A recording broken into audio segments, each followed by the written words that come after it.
Hi, Techlistics here. Thank you for your trust and your time to see this video. This is a refresher to show you how to get the wallpapers that came with the MacBook Neo. Early this week, Apple released macOS Neo and it came with these 4 wallpapers. If you are interested in using them on your Mac, this is how to get them. First, you need to update your MacBook to the latest update, which is version 26.3.1. Then go to wallpaper, scroll, you should see them.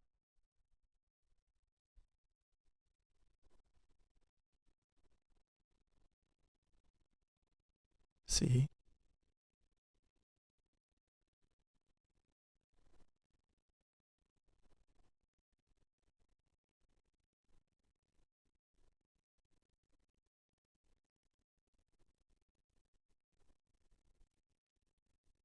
That's it for this video. Thank you again for your trust and your time.